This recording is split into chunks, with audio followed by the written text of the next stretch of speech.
या ठिकाणी उपस्थित सर्व सन्माननीय मान्यवर आणि उपस्थित सर्व भगिनी आणि बंधूंनो,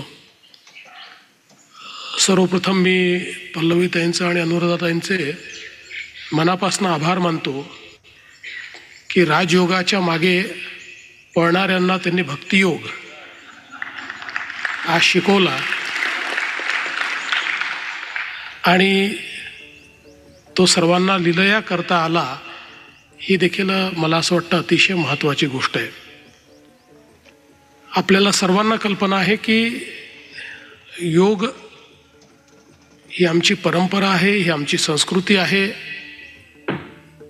ही आमची आनंददायी जीवनाची गुरुकिल्ली आहे, ही आमची चिकित्सा पद्धती आहे. त्यामुळे सर्वार्थाने आपल्या शरीराला आणि मनाला पुनरुज्जीवित करण्याची शक्ती असलेला योग हे आमचं प्राचीन ज्ञान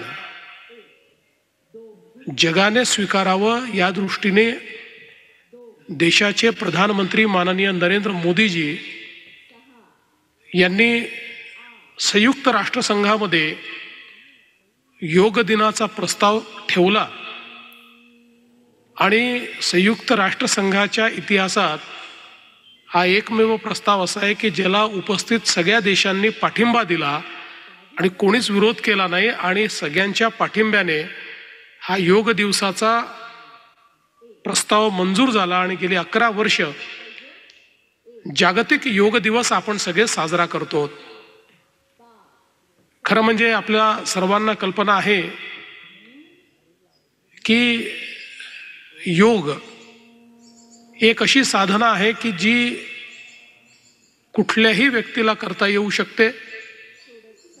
आपापल्या परीनं आपल्याला झेपेल तेवढी ही साधना करता येते आणि केवळ शरीरापुरतं नाही, तर शरीरासोबत मनालाही, शरीरातल्या सर्व चक्रांना या ठिकाणी एक प्रकारे पुनरुज्जीवित करत आणि शरीर आणि मनाला उभारी देण्याचं काम हे योगासनाच्या माध्यमातून या ठिकाणी होतं. ही सगळी आसनं आपल्या शरीराची रचना लक्षात घेऊन अतिशय सुंदर पद्धतीनं त्या ठिकाणी रचलेली आहेत. त्यामुळे नखापासून केसापर्यंत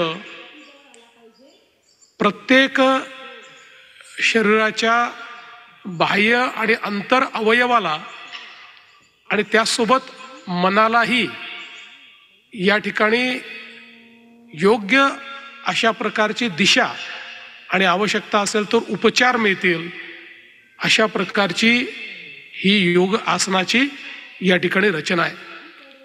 आणि म्हणूनच आज आपण पाहतोय की जगामध्ये योगासनाला एक हिलिंग पॉवर म्हणून देखील पाहिलं जातं, एक वेलनेस या दृष्टीने देखील योगासनाकडे पाहिलं जातं. आणि वन अर्थ वन हेल्थ अशा प्रकारचा जो संदेश माननीय प्रधानमंत्री महोदयांनी यावर्षी दिलेला आहे, तो मला असं वाटतं की सर्व काही सांगणार आहे. आणि खऱ्या अर्थानं वन अर्थ वन हेल्थ हा संदेश आपल्या कृतीतून पाळणारी अशा प्रकारची आमची वारकरी संस्कृती आहे, अशा प्रकारचा आमचा वारकरी संप्रदाय आहे. आणि म्हणूनच आज आमच्या सगळ्यांकरता ही अतिशय भाग्याची गोष्ट आहे की पुण्यामध्ये वारी पोचली, पालख्या पोचल्या आणि सर्व आमचे वारकरी बंधू भगिनी या ठिकाणी आल्यानंतर त्यांच्या समवेत योगासन करण्याची ही संकल्पना सन्माननीय राजेशजी आणि चंद्रकांत दादा पाटील यांनी मांडली आणि सावित्रीबाई फुले पुणे विद्यापीठाने तिचं नेतृत्व केलं. आज सर्व दिंड्या आपापल्या मुक्कामाच्या ठिकाणी योग आसन करतायत आणि त्याचसोबत 700 कॉलेजेसमध्ये आमचे विद्यार्थी देखील योगासन करतायत। मला असं वाटतं ही अत्यंत आनंदाची आणि पर्वणीची अशा प्रकारची गोष्ट आहे।